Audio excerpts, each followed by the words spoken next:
আসসালামু আলাইকুম ওয়া রাহমাতুল্লাহি ওয়া বারাকাতুহু। ইন্নাল হামদুলিল্লাহ ওয়াসসালাতু ওয়াসসালামু আলা রাসূলিল্লাহ ওয়া বা'দ।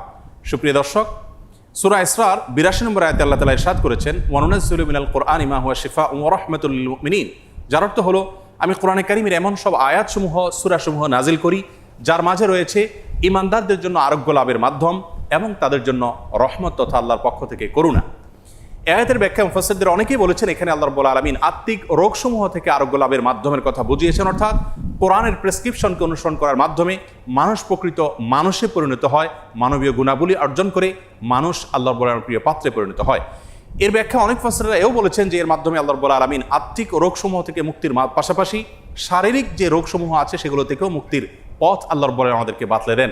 সেগুলোকে আবিষ্কার করে খুঁজে বের করে যথাযথভাবে আমল করার মাধ্যমে উপকৃত হওয়াটাই হলো আমাদের জন্য মূল বিষয়। আজ আমরা কোরআনে কারীমের এমন একটি সূরা আপনাদের সঙ্গে শেয়ার করতে চাই যে সূরার অপর নামই হলো সূরাতুশ শিফা বা আরোগ্য লাভের সূরা। আর সেই সূরা হলো আমাদের সকলেরই অতি পরিচিত সূরাতুল ফাতিহা।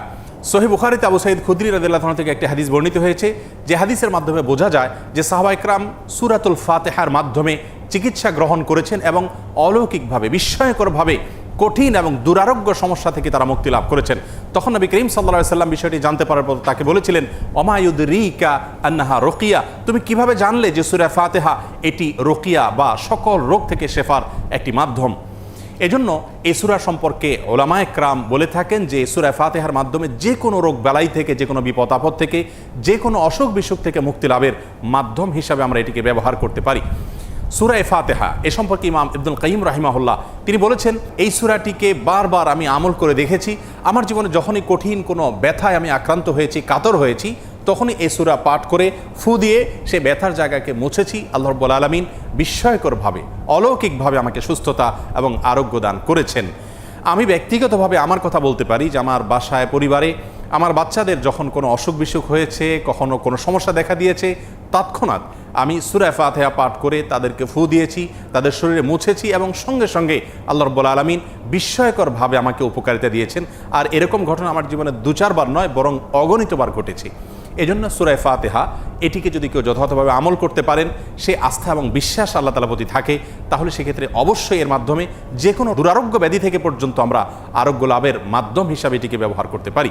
হাদিসে কুদসিতে আল্লাহ রাব্বুল আলামিন বলেছেন, আনা ইনদা যান্নি আবদি বি, বান্দা আমার প্রতি যেমন ধারণা করবে আমি তার প্রতি সেরূপ আচরণ করব।